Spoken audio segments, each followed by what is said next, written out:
Jadi saya sebenarnya dari kecil inginnya jadi insinyur. Cita-cita saya mau masuk ITB. Jadi itu sudah tertanam dari kecil, dari SD, SMP. Kemudian saya belajar gambar. Kemudian masuk SMA, saya ke Bandung untuk mendekati ITB. Saya menyiapkan diri untuk ITB. Jadi sebenarnya nggak kepikir bakal masuk ke kedokteran karena saya nggak suka biologi, nggak suka kimia. Kesenangan saya adalah matematika dan fisika. Enggak, arahnya memang persiapannya seperti itu. Namun jalan berkata lain, Allah Subhanahu Wa Taala menunjukkan jalan yang lain. Ayah saya mengharapkan saya menjadi dokter. Jadi waktu pilihan dulu sistem seleksinya ada yang disebut SKALU. Jadi sistem seleksi 5 universitas, kemudian ditingkatkan 10 universitas. Saya ikut pilih. Saya memilih ITB saja satu karena cita-cita saya. Ayah saya menuliskan ilmu kedokteran karena beliau mau jadi dokter tapi nggak jadi karena tidak mampu dibiayai. Jadi beliau jadi seorang jaksa, sarjana hukum. Tapi cita-cita menjadi dokter itu tetap. Jadi ditulislah pilihan kedua. Yang saya tidak tahu bahwa tertulis pilihan kedua. Jadi waktu pengumuman setelah diumumkan, saya lihat nama saya nggak ada di ITB, ya sudah, berarti saya gagal. Persiapannya sudah les, sudah persiapan. Dulu namanya tes bimbingan tes, nggak masuk, ya sudah tahun depan saya coba lagi. Tapi saya begitu sampai rumah saya dikabari ucapan selamat dari banyak orang.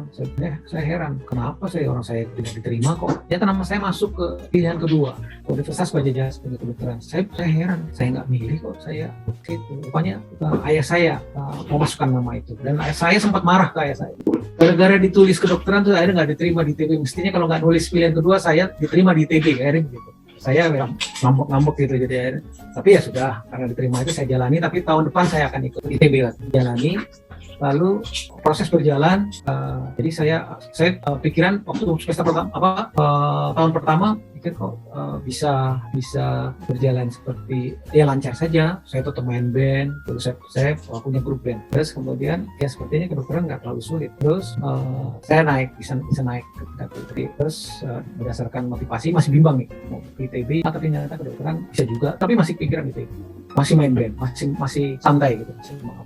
Namun apa yang terjadi ternyata karena saya main-main terus, tahun kedua saya tidak berhasil naik ke tahun ketiga. Saya hanya tinggal kelas. Terus kemudian tinggal kelas ya motivasi ya masih belum mantap. Kemudian ayah saya yang sangat mengharapkan saya jadi dokter meninggal dunia. Di situ baru saya terpacu, saya harus jadi dokter. Ayah saya menginginkan itu. Sudah saya melupakan ITB, saya memantapkan diri untuk jadi dokter yang baik. Setelah itu berjalan dengan penuh motivasi, walaupun diawali dengan tidak punya motivasi untuk jadi dokter. Tapi itulah menunjukkan bahwa apa yang kita harapkan belum tentu itu baik untuk kita. Ternyata kita ditunjukkan jalan kita yang sangat berbeda, ilmu yang sangat saya tidak sukai. Ternyata itulah jalan kita. Dan itu ternyata baik untuk kita. Jadi apa yang baik menurut kita belum tentu baik untuk kita. Jadi apa yang kita pikir itu tidak baik untuk kita, tapi baik ternyata. Jadi sudah berjalan relatif lancar lah. Saya hanya tinggal kelas di tingkat 2. Terus kemudian proses sama berjalan. Saya menentukan pilihan. Waktu dulu semua akan ke dokter puskesmas ya. Saya memilih Sumatera Selatan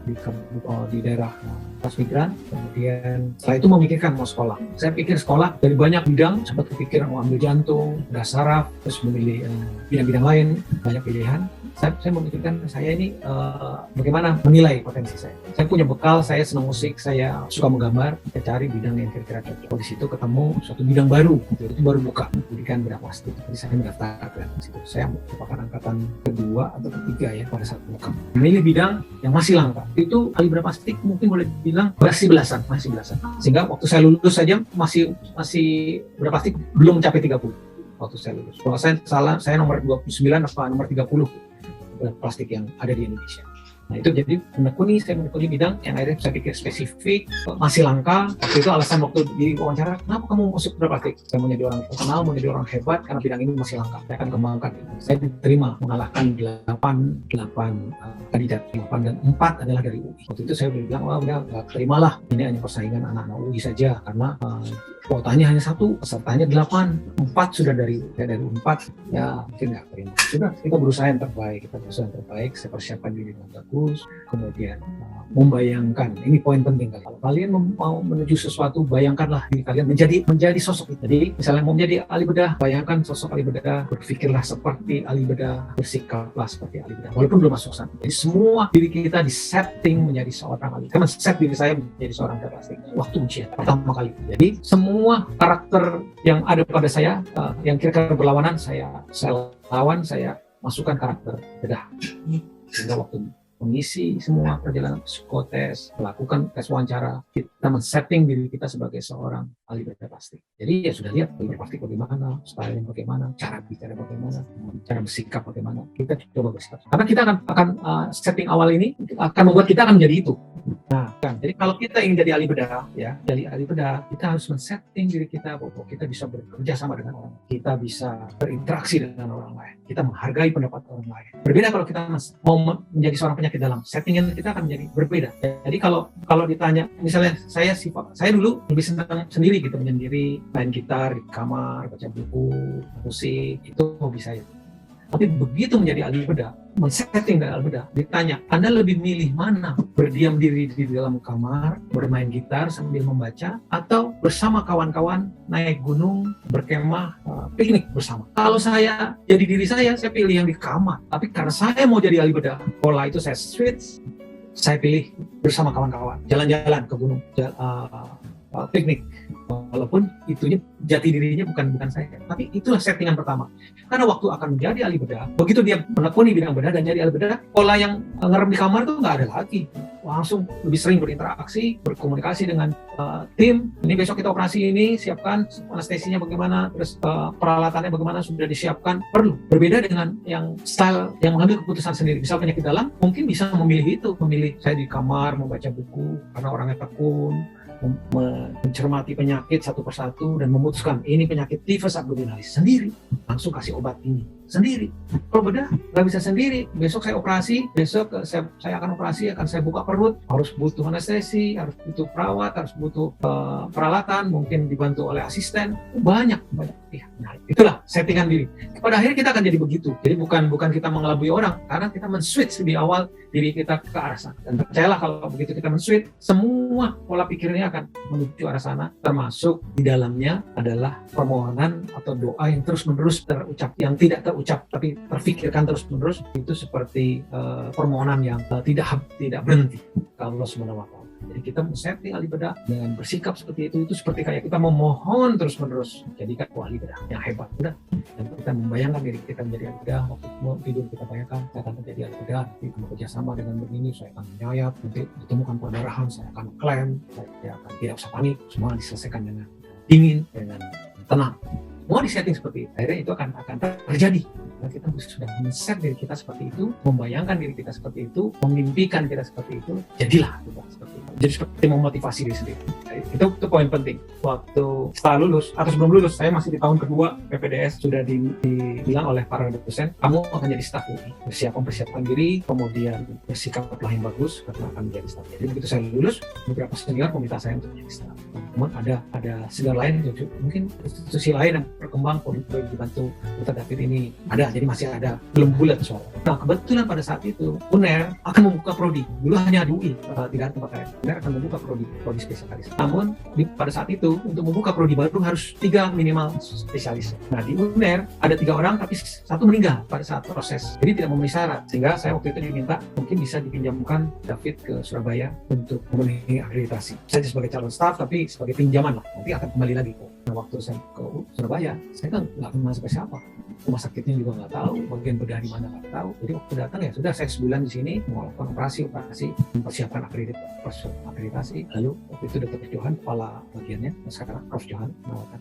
Kata-katanya begini, David, kalau kamu untuk kepentingan nasional mestinya kamu di sini. Kamu jadi orang ketiga dan kamu punya kesempatan untuk memperbaiki. Kalau kamu kembali ke UI, kamu jadi orang ke-8 karena waktu itu sudah ada 7 staf. Silakan dipertimbangkan. Kalau untuk kepentingan UI, kamu mau kembali ke UI. Tapi kalau untuk kepentingan nasional, kamu mestinya ada di sini. Terus ya sudah, sebulan saya renungkan, saya mempertimbangkan banyak hal. Saya bukan alumni UNER. Kemudian kalau balik ke UNPAD, waktu itu saya juga ditawari oleh Dr. Khairul. Waktu itu beliau KPS, ketemu di Mekah, dinawarkan saya. Tapi kembali ke Bandung. Wah, dengan senang hati saya kembali ke Bandung. Tapi saya sudah diminta oleh UI untuk menjadi staf. Ya sudah, kalau begitu siapa yang setelah kamu? Oh, ada Dr. Hardi Siswo. Beliau kakak kelas saya di UNPAD dulu, angkatan 78, saya 79. Tapi beliau saat ini adik kelas saya di Plastik. Beliau bagus. Ya sudah, suruh ketemu saya. Jadi mestinya saya masuk UNPAD.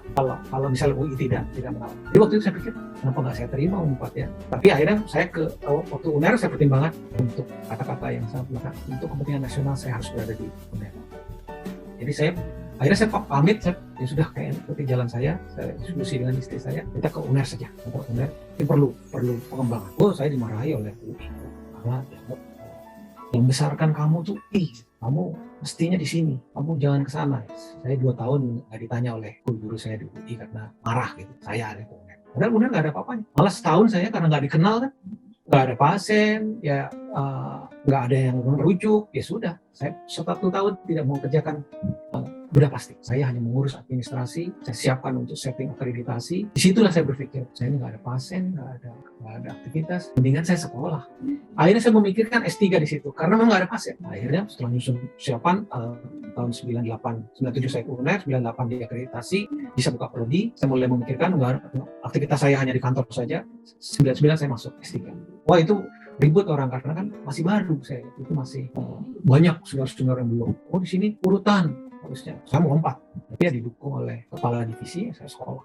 Jadi waktu itu saya sekolah yang pertama dari generasi bedah yang itu mengambil S3, termasuk di angkatan saya. Mengambil semua penelitian, ternyata begitu saya mengambil S3 tahun 2099 itu, orang sudah mulai kenal saya. Terus kemudian saya bekerja di klinik yang sangat populer. Waktu itu ada dibangun Obagi klinik, pasien-pasiennya banyak dan pasien kelas atas. Jadi saya sekolah S3 itu bimbang karena pasien banyak sekali. Tapi ya akhirnya selesai tepat waktu. Di pasien saya sudah sangat banyak. Karena itu akhirnya saya dikenal cukup luas, berkembang semua.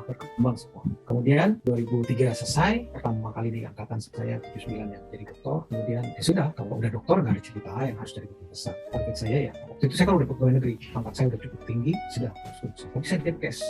Semua orang bilang Depkes itu nggak bisa jadi guru besar. Kemudian saya kumpulkan, saya susun untuk menjadi guru besar. Sebenarnya nggak istimewa, nggak harus hebat. Menyusun file-file, ini aktivitas saya membimbing operasi, ini saya mengajar, ini saya melakukan operasi di Usuni, dibikin map satu persatu. Ini semua satu persatu dilengkapi. Secara bertahun-tahun nggak disadari, bangun sistem supaya gitu selesai membimbing langsung buat surat minta departemen, surat tugas, selipkan di map yang telah disiapkan. Tidak terasa 3-4 tahun udah setumpuk aktivitasnya dan bisa klaim. Waktu itu saya klaim daftar ke universitas, saya Depkes universitas ini, saya punya penilaian segini. Terus ini banyak sekali, ini bisa langsung lektor kepala. Jadi saya pertama kali diangkat langsung lektor kepala, tidak lewat asisten, tidak lewat lektor, langsung lektor kepala. Dan lektor kepala 2 tahun bisa jadi guru besar peraturan nih. Jadi saya diangkat pertama kali lektor kepala oleh Dikti, walaupun status saya Depkes. Kemudian saya 2 tahun mengupayakan, itu saya lektor kepala kalau nggak salah 2005 atau 2006. Berarti saya baru 4. Berarti 2006 saya bisa guru besar. Kumpulkan penulis jurnal, saya tulis aktivitas. Sudah 2006-2007 konsultan. Mestinya 2007 bisa saya tulis. Guru besar termuda dalam sejarah UNER. Guru besar termuda yang ada di sini adalah Prof. Askandar dari penyakit dalam, umur 48. Saya tidak bisa memecahkan rekor, tapi umur 48 menjadi guru besar. Pada saat itu adalah termasuk guru besar termuda, dan sampai saat ini mungkin ya di bidang bedah sudah ada atau belum saya nggak tahu, tapi rasanya untuk bidang bedah semua guru besar di atas 50. Jadi dalam buku 10 guru besar Universitas Erlangga saya dimasukkan sebagai guru besar pertama di bidang bedah yang di bawah 50. Jadi memang di bidang bedah guru besar baru di atas 50. Dulu di bidang kedokteran memang paling muda 48. Tapi sekarang sudah luar biasa ya. Penyakit dalam ada yang usia 42, ada yang 43, 44, udah hebat-hebat sekarang. Di zaman dulu tidak ada guru besar di atas 50. Di bawah 50. Semua di atas 50. Baru Prof. Askandar dan saya. Askandar adalah tokoh di sini, beliau dekan di Fakultas Kedokteran Universitas Erlangga yang sangat karismatik. Kemudian saya terpilih menjadi ketua majelis kolegium kedokteran. Jadi saya menjadi ketua kolegium bedah plastik saat 2009. Jadi 2009, 1 tahun setelah saya menjadi guru besar, saya terpilih menjadi ketua kolegium bedah plastik. Kemudian tahun 2015 terpilih menjadi ketua majelis kolegium kedokteran. Jadi majelis kolegium kedokteran adalah kumpulan kolegium. Jadi di Indonesia ada 38 kolegium, 37 kolegium spesialis dengan 1 kolegium dokter. 38 kolegium ini di bawah koordinasi majelis kolegium kedokteran. Karena pada saat itu saya menjadi ketua kolegium yang paling senior karena saya jabatan kolegium kedokteran, kolegium bedah plastik itu satu periodenya 6 tahun. Kolegium lain 3 tahun, jadi 2 periode sudah ganti. Karena saya 6 tahun, jadi dianggap paling senior. Walaupun ketua kolegium pada umumnya adalah senior guru-guru saya. Jadi saya hanya senior bukan umurnya, tapi karena saya menjabatnya. jadi ketua kolegium paling lama, walaupun kolegium yang lain dipimpin oleh guru-guru saya. Itu karena mereka harus beralih, ketua kolegium aktif hanya saya, saya terpilih menjadi ketua majelis. Terus kemudian saya meneruskan menjadi terpilih periode kedua sebagai kolegium bedah plastik 6 tahun berikut. Jadi tahun ini saya menjabat ketua kolegium bedah plastik 12 tahun. Kemudian saya tahun 2018 terpilih kembali menjadi ketua majelis kolegium kedokteran. Jadi saya 2 periode ketua kolegium bedah plastik dan dua periode terpilih menjadi ketua majelis kolegium kedokteran. Kesempatan ini saya masih menjabat menjadi ketua kolegium bedah plastik dan ketua majelis kolegium.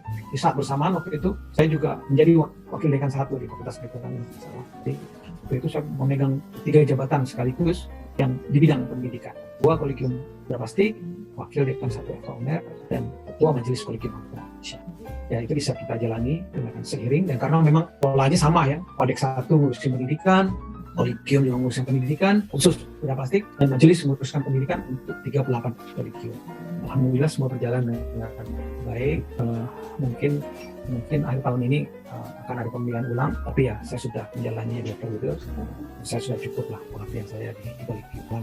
Lalu poin apa yang bisa dipetik? 1, tadi don't be yourself. Yang kedua, selalulah berbuat yang terbaik yang bisa kamu kerjakan, karena dengan kebaikan yang kamu bikin, berbagai kebaikan akan ikut.